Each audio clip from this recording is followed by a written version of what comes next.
I am the Philosophical Bachelor, and today I want to talk about alien phenomenology according to Ian Bogost.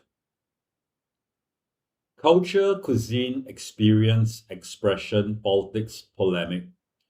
All existence is drawn through the sieve of humanity, the rich world of things discarded like chaff so thoroughly, so immediately, so efficiently that we don't even notice.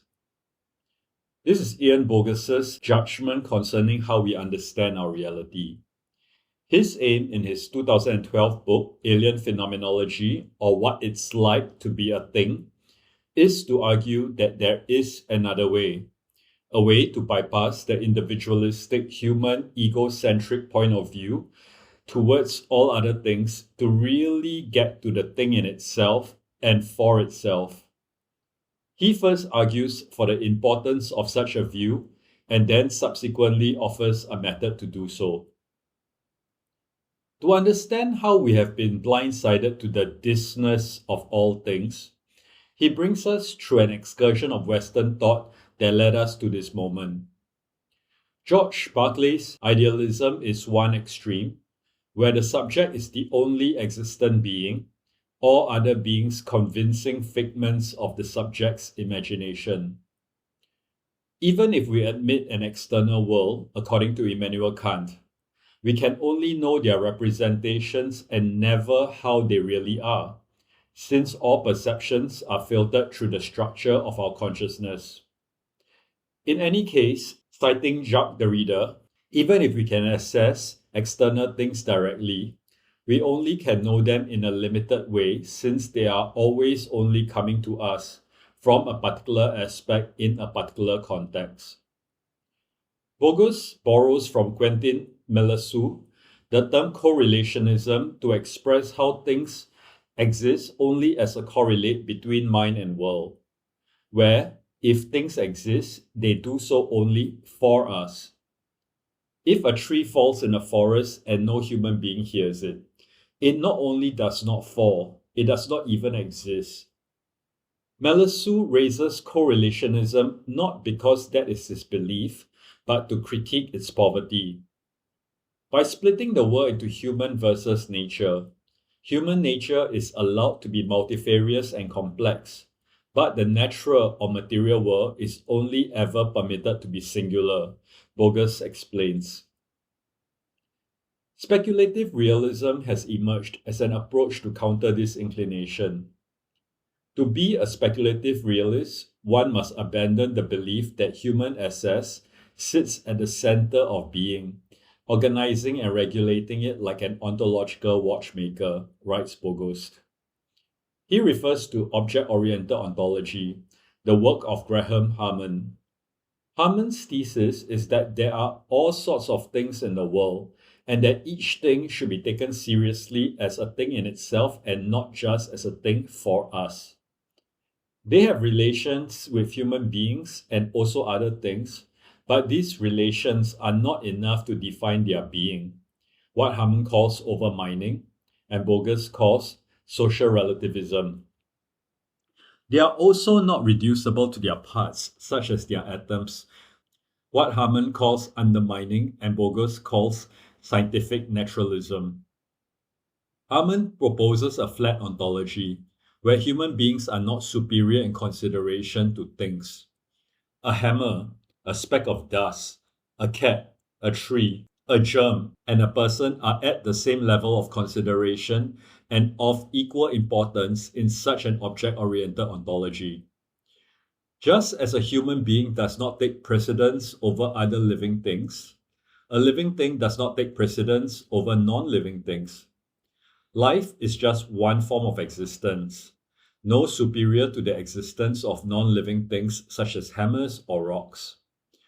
For a true object-oriented ontology, it is not so much as to denigrate the human experience than to radically decenter human considerations from our analysis. For instance, if we speak of climate change, it is not just to care about future human beings or even animals, plants, or bacteria, but also of mountains, minerals, scissors, and nitrogen molecules.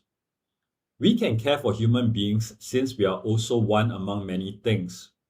We are just not special, an existent superior to any other existent. Even if we allow ourselves the conceit of being a being that possesses a seemingly unique ability to agitate the world, Bogost reminds us that this is hubristic, since we interact with only a tiny sliver of the universe.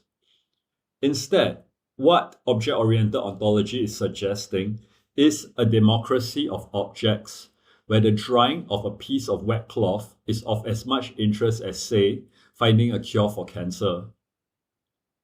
What is it like to be a thing is the question Bogost wants to answer. Science is limited in answering this question. Science is often regarded as objective, but Bogost observes that the activity of science remains human-centric since it is the scientist or engineer that drives the scientific investigation. Even things that do not actually exist, such as fictional characters, remain things. All things equally exist, yet they do not exist equally, Bogost says. Are there overarching principles that govern all of existence? Bogost terms such principles system operations, which are totalizing structures that seek to explicate a phenomenon, behavior, or state in its entirety. He identifies two potential systems operations that are dominant in today's discourse: scientific naturalism and social relativism. Scientific naturalism looks for some fundamental material firmament that is the basis of things, such as atoms, quarks, or in living things, DNA, cells, or genes. Social relativism mounts explanations through the machinations of human society, such as culture and language. In this mode, all things exist through conceptualization. They are really just structures within the temple of human cultural production. It claims to contain science, since science itself is a cultural production. Scientific naturalism aspires to be knowledge of the necessary, to discover universal, eternal, ineluctable laws, while social relativism thinks that such a mission is foolhardy, since history and context matter even in scientific discovery, making any knowledge contingent. What Bogost objects to in both approaches are that they are human-centric, the forces that create and refashion the world. The objectivity of science is unavoidably subverted by its purpose to serve humankind, and social relativism does not even pretend to discover an objective world, considering it a structure erected in the interest of human culture. Bogost writes, "It is not some overarching system operation that accounts for all things, a set of cultural mores, or a list of regulations for a particularly well-scheduled orgy to be held on glossy birch flooring, but a loose and fast structuring of things for whatever, not just for the human actors implicated in events. In other words, a mess. However, even judging it a mess is a human-centric correlationism, since who's to say that my mess is not the volcano's network? Whose conception of reality gets to frame that of everything else's?" Bogost proposes not a grand theory of being, but a simple one which he terms tiny ontology, since the basic ontological apparatus needed to describe existence ought to be as compact and unornamented as possible. Flat ontology conjures up an image of a plane, while the usual human-centric ontology, perhaps one of a pyramid with human beings at the pinnacle, followed by living things and supported at the base by non-living things. Tiny ontology's image is of a point, like a singularity or a black hole, where everything is compressed into it, making it infinitely dense. Physicists have suggested that black holes may contain universes, even our universe. In Hammond's words, "A thing harbors and nurses an erupting infernal universe within. Even as our understanding penetrates it to some extent, it yet seems to withdraw from us." On the one side of being, we find unfathomable density, the black hole outside which all distinctions collapse into indistinction. Yet, On the other side, we find that being once again expands into an entire universe of stuff, writes Bogost. Looking at, investigating a thing from the outside, we are able only to examine its exterior. What it is in itself is impenetrable to our gaze and our understanding. There is one thing, however, that we have experience of internally, and that is ourselves. We know that we are far more than our exterior appearance, and by analogy, things are far more than their exteriors, with interiors harboring profound depth hidden from the view of other things. The way a thing is structured is fractal, infinite and self-similar. Bogost uses an image of a ship. The ship is a unit containing its body and its contents, but so are the shipping containers it carries, its machinery, its ballast water, the crew, the clothing they are wearing, and even the threads which the clothing is made of. All units. More generally, a thing is a unit as much as the component units which it comprises of. We refer to the ship as one thing which contains things, but within it are the many things that themselves contain things. Each of these things can be seen exteriorly, but what is inside is hidden from view, withdrawn from view. Bogost writes, the ship erects a boundary in which everything it contains withdraws within it, while those individual units that compose it do so similarly, simultaneously, and at the same fundamental level of existence, simultaneously a part of another object and an independent object in its own right. For those who know Doctor Who, Bogost cites Tim Morton. An object is like Doctor Who's TARDIS, bigger on the inside than it is on the outside. Bogost adds, things are both ordinary and strange, both large and small, both concrete and abstract. Bogost's choice of term for thing or object is unit. One reason for this is to break the usual connections we associate with object, such as the subject-object relation, since that privileges the subject, which usually is the human subject, or its implied materiality or physicality. Objects or units should encompass anything whatsoever, from physical matter to properties to marketplaces to symbols to ideas. He also does not want to use the term thing, even though thing can be concrete or abstract, because it is loaded with semantic baggage such as Kant's thing in itself, which the human being can never reach, or Heidegger's Ding, which is when a thing comes to our attention because we want to use it, among others. He wants an ambivalent term, indifferent to the nature of what it names, yet isolated, unitary, and specific, not simply the part of a whole, or ontologically basic and indivisible like an atom. A unit can be a part of a system, or systems, or enclose a system. He uses the term operation to describe the behavior and interaction of units, a basic process that takes one or more inputs and performs a transformation on it. Viewing a black hole from the outside, it is hyperdense, but on the inside, it contains an expansive universe. A unit from the outside is delineated by its boundaries, but on the inside, it expands infinitely. What do units do? They operate. They machinate within themselves and mesh with one another, acting and reacting to properties and states, while still keeping something secret, explains Bogost. Units are not inert, though they are also not completely described by their operations. A unit is never an atom, but a set, a grouping of other units that act together as a system. The unit operation is always fractal, adds Bogost. A unit interacts with other units, which then interact with other units, and so on. These things wander about one another without getting confirmation. Unit operation is a process, a logic, an algorithm if you want, by which a unit attempts to make sense of another, he writes.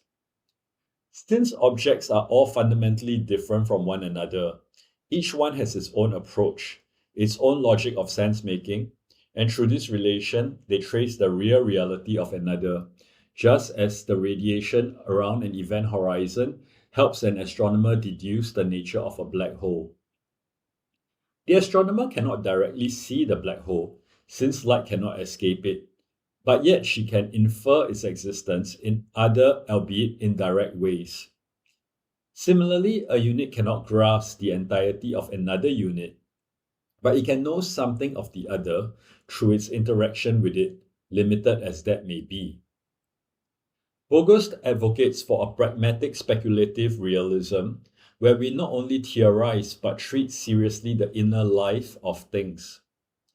Yet things exceed what we know or ever can know about them, due to the inherent Kantian limitation of our sense and cognitive apparatus. This apparatus differs between different types of things. The way we make sense of things compared to, say, the way a dog makes sense of things differs. It is not universal and not objective, leaving us to only be able to speculate and never truly know. Science cannot tell it to us, since science may tell us that the object is red, but not how that color red feels, its qualia. In addition, not all knowledge is propositional. Even if we have all the theoretical knowledge of cycling, it still does not mean we are able to cycle. What we do know of a thing is only a representation of it, a caricature, a kind of misrepresentation that may be somewhat similar but not entirely so, distorting some aspects by over or underemphasizing them. The question we are asking is phenomenological. How does it feel like to be that thing? Phenomenology is about describing the conscious experience of one's subjectivity. But in this case, we are not talking about our experience of an object, but that object's experience of itself, not from our point of view, but from its own. We need to suspend our usual presuppositions and our natural attitude towards things, what Edmund Husserl calls epoche or phenomenological reduction, but it also goes beyond Husserlian phenomenology, which is human-centric. To be able to get inside the unit's experience of itself will be an alien experience, since for all effective purposes, we are only familiar with the object's representation, how it is to us, but not how it is in itself and for itself. For that matter, as with aliens, the unit's conception of life and things may not correspond with ours. A thing is alien not just when it is from space, but when there is an inaccessibility of a particular region of experience and sense. This means that everything outside me is effectively alien, making the phenomenology we need to consider objects from their own point of view not our human phenomenology, but an alien one. We should note that even another human being is in a way also inaccessible, with hidden depths which we usually are unable to penetrate. That other is hence alien also. Now that Bogost has established what the need for an alien phenomenology is in the first chapter, he will propose a method in the subsequent chapters of the book comprising ontography as a wake-up call, metaphorism as its language, carpentry as its action plan, and wonder as our proper response. I will depend on Matthew Marlin's review of Bogost's book to summarize them. Ontography is about what exists. One of its products is lists of things which exist. Bogost makes quite a few of these lists of disparate items simply to demonstrate, to remind us that what exists is not merely what we are at the moment giving attention to. Let me make my own list. Stapler, crow, air, towel, paint, grill, shirt, bacteria. The list can also be visual. For instance, a typical photograph which may have a subject as its focus, but still contain many other items that are in the frame. He shows us a picture by Stephen Shaw entitled Beverly Boulevard and La Brea Avenue, where there is no specific subject. It shows a street view of a gas station on one side, with roads, pavements, pedestrians, cars, shadows, brands on panels, traffic lights, street lamps, road signs, other shops, billboards, and so on. I see the purpose of ontography in his method as raising our awareness of the existence of the other, though Bogost is by this point preaching to the choir, since we are already rather conscious of how we are not the only things in the universe. To understand how something operates on its surroundings or they on it is not the same as understanding how that other thing understands those operations, he writes. What is it like to be that thing? We are unable to be that thing. We cannot become a bat or a tree branch or a hairbrush, but we can consider what it is like through an act of imagination, through analogy or metaphor. Bogost believes that analogizing is the only way to perform alien phenomenology. We try to understand by using metaphors and analogies to what we do know of what we do not know. Though we must remember that it remains a metaphor and not the reality of the unit operation that the metaphor is a metaphor of. We can also construct artifacts as a way of gaining further knowledge, what Bogost calls carpentry. I have examined this idea of we know what we make in a previous essay on constructionism, according to Luciano Floridi, linked in the description. According to Bogost, it is through this praxis that we cultivate a sense of how things fashion one another and the world at large. If we manage to create mechanisms that will recreate the operations of another unit's existence, then we have learned the inner workings of the unit. An example Bogost gives is Tableau Machine, a project where a computer senses and interprets a home environment, reporting its perception through generating abstract art. This firstly reminds us what it is like to perceive these relations through an alien point of view, but secondly traces the edges of its dark noise, producing a caricature of its experience in a form we can recognize, similar to how radiation helps us indirectly infer the nature of a black hole.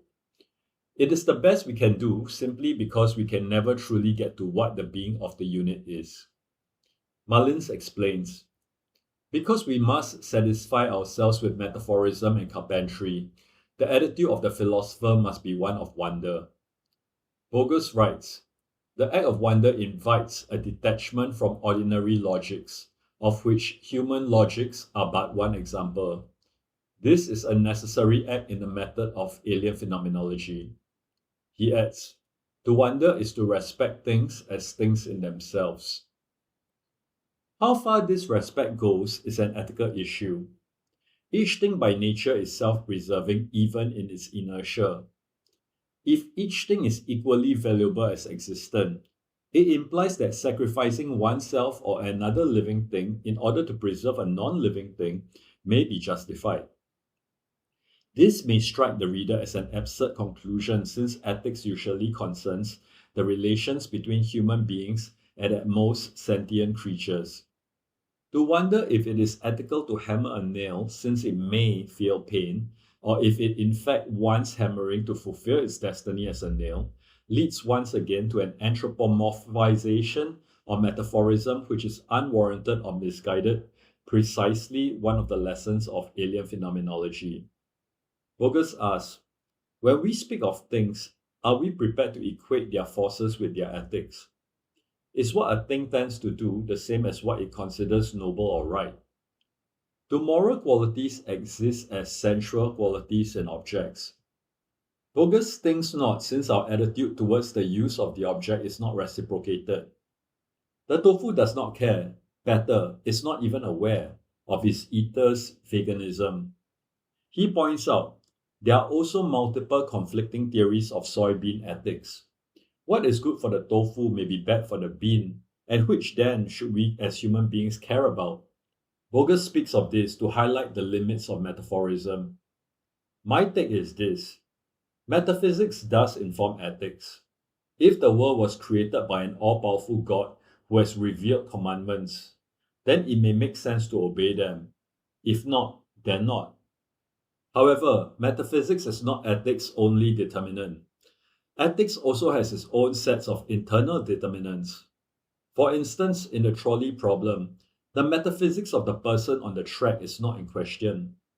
Depending on which ethical theory one believes in, for instance, utilitarianism versus Kantian deontology, one would decide how to act. Hence, even if we take the flatness of object-oriented ontology seriously, it does not mean that a fireman should choose to save 10 non-living objects in a fire as opposed to one human life. The fireman can admit that each existence exists, but may value a human life more, the same way that we may admit that the lives of other human beings are valuable in general, but our child is more valuable to us specifically. The way my watch is more valuable to me because of the sentimental value it holds for me compared to other watches and compared to other objects, say specks of dust, a salt crystal, or a fictitious character like Sherlock Holmes. In short, ethics is not strictly only an ontological problem.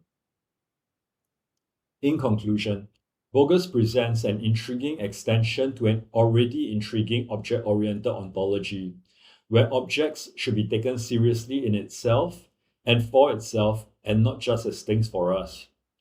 Things contain inner depths which we can try to assess through first realizing their existences through ontography, and then trying to imagine how it is like through metaphorism, penetrating to its depth through carpentry, which leaves us with amazement and wonder at the richness and diversity of the contents of our world. I think the key value in this object-oriented ontology approach is how it should affect our epistemic attitude. To know that a knowledge centered around us is simply one perspective and is thus incomplete. If we really want to know, then we need to go beyond our human-centric perspective to take them on their own terms. It engenders a spirit of openness, which is part of Bogost's wonder, to realize that there are other views, other logics that are so different from ours that they are effectively alien. Thank you for listening to the Philosophical Bachelor.